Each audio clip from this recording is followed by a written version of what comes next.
Hello, नमस्कार दोस्तों। आज हम बात करेंगे बजाज ऑटो स्टॉक के बारे में और जानेंगे इसके इम्पोर्टेंट सपोर्ट और टारगेट के बारे में। साथ ही ये वीडियो आपकी एजुकेशन के लिए है, बाय सेल की कोई एडवाइस नहीं है। फिर भी आप ट्रेड करते हैं तो अपने फाइनेंशियल एडवाइजर से कंसल्ट करें। तो चलिए वीडियो की शुरुआत करते हैं। सबसे पहले मैं यहाँ पर आपको दिखा देता हूँ कि स्टॉक अभी भी हमारा अप ट्रेंड में चल रहा है और स्टॉक नया हाई बनाते हुए ऊपर की तरफ चल रहा है। पर आपको किस तरह से पहचानना है कि स्टॉक में हमें किस दिन प्रॉफिट लेना है और किस दिन लॉस लेकर के निकलना है। तो आपको यहाँ पर मैं केवल टेक्निकल बेस पे एजुकेट करना चाहता हूँ कि आपको एंट्री और एग्जिट कैसे करना है। तो यहाँ पर अगर आप देखेंगे तो स्टॉक ने इस हाई का ब्रेकआउट किया, जो यहाँ पर मल्टीपल टाइम्स पे स्टॉक ने रेजिस्टेंस लिया था। तो ये जो लेवल था स्टॉक का हमारा बहुत ही स्ट्रॉन्ग था और स्टॉक एक दो तीन बार स्टॉक ने इस लेवल को टेस्ट किया और ब्रेकआउट नहीं कर पाया और स्टॉक नीचे चला गया। तो स्टॉक ने जो लो बनाया वो 4541 का बनाया और यहाँ पर भी अगर आप देखेंगे तो स्टॉक ने इसी लेवल को बार-बार टेस्ट किया सपोर्ट के रूप में और फिर स्टॉक ऊपर गया। तो स्टॉक जब भी ऊपर जाता है तो इन्वर्टेड हैमर जब बनती है तो स्टॉक में गिरावट आती है।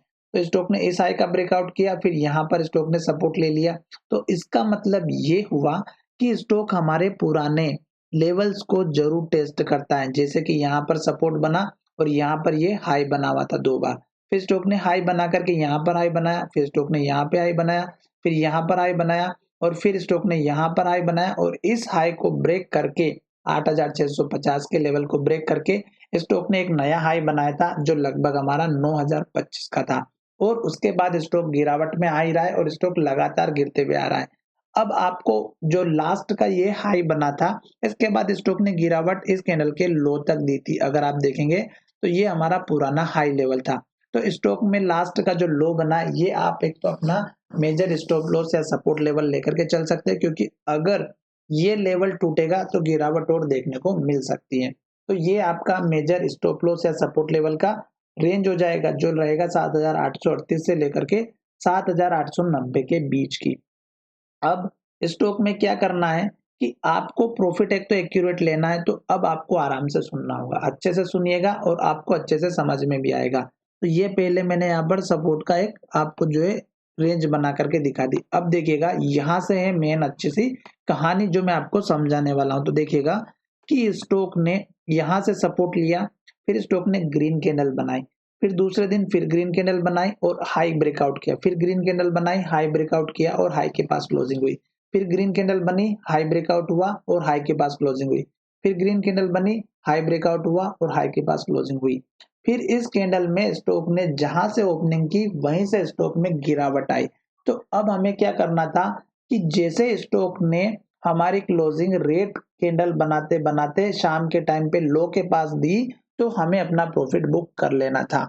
और उसके बाद से स्टॉक ने फिर रेड कैंडल बनाई, लो बना दिया, फिर स्टॉक ने रेड कैंडल बनाई, लो के पास क्लोजिंग दी, फिर स्टॉक ने ग्रीन कैंडल बनाई पर स्टॉक ने लो जरूर बनाया। आज भी अगर आप देखेंगे तो स्टॉक ने लो जरूर बनाया पर क्लोजिंग जो है हमारी फिर से ऊपर की तरफ दी है। तो इसका मतलब ये है कि अभी भी स्टॉक नीचे की तरफ तो जा रहा है पर स्टॉक में जो सेलिंग प्रेशर है वो धीरे धीरे कम होता हुआ नजर आ रहा है।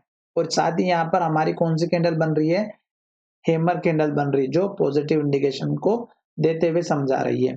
अब आपको यहाँ पे प्रॉफिट किस तरह से बुक करना था कि स्टॉक ने हमारा हाई तो ब्रेक किया पर स्टॉक ने क्लोजिंग लो की तरफ दी और रेड कैंडल बना दी। तो हमें इस कैंडल के पास में सतर्क हो जाना था और स्टॉक में जैसे इस कैंडल के लो का ब्रेकआउट होता आप अपना प्रॉफिट बुक कर लेते।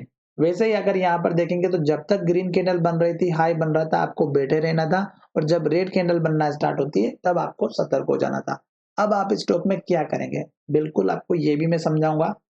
स्टॉक ने यहाँ पर पिछला हाई बना करके लो बनाया था और उसके बाद अगर आप देखेंगे तो स्टॉक ने अब लो थोड़ा सा ऊपर बनाया है। तो इसका मतलब ये हुआ कि अगर स्टॉक को अप ट्रेंड को फॉलो करना है तो इस लो को नहीं तोड़ेगा, जो अभी हमारा लास्ट का लो बना हुआ है 7890 का। और उसके बाद स्टॉक ऊपर लो बनाएगा जो कि यहाँ कहीं बन सकता है और फिर स्टॉक ऊपर की तरफ जाता हुआ नजर आएगा और इस हाई को फिर से ब्रेकआउट कर देगा। साथ ही मैंने आपको समझा दिया है कि जब तक स्टॉक रेड कैंडल और लो बना रहा है हमें वेट करना है। पर स्टॉक में आज भी अगर आप देखेंगे तो पॉजिटिव हैमर कैंडल तो नहीं बनी पर कैंडल जरूर हैमर बनी है। अगर स्टॉक आज भी हमारे कल के हाई को ब्रेक नहीं कर पाई तो कोई बात नहीं, क्लोजिंग नहीं दे पाई कोई बात नहीं, आज भी हमारे पास में फिर से एक अपॉर्चुनिटी जरूर है। वो अपॉर्चुनिटी ये है कि स्टॉक ने फिर से हैमर कैंडल बनाई है डाउन ट्रेंड में, और ये अगर आप देखेंगे तो जब भी स्टॉक की हाई ब्रेकआउट होगी वॉल्यूम के साथ में, तो आपको एक छोटा सा टारगेट इस कैंडल के हाई का रखना है जो 8,550 का है, दूसरा टारगेट आपको रखना है 8,650 का, और तीसरा टारगेट आपको रखना है 8,972 रुपए का। तो ये तीन छोटे टारगेट रहेंगे। स्टॉप लॉस सपोर्ट लेवल इसी कैंडल के लो का रखना है, अदरवाइज ये लेवल टूटेगा तो फिर स्टॉक में आप देख सकते हैं यहां जाकर के एक हमारा सपोर्ट बनता हुआ नजर आएगा जो 7,400 के आसपास का है। तो चलिए वीडियो में विराम करते हैं, धन्यवाद, मिलेंगे नई वीडियो में।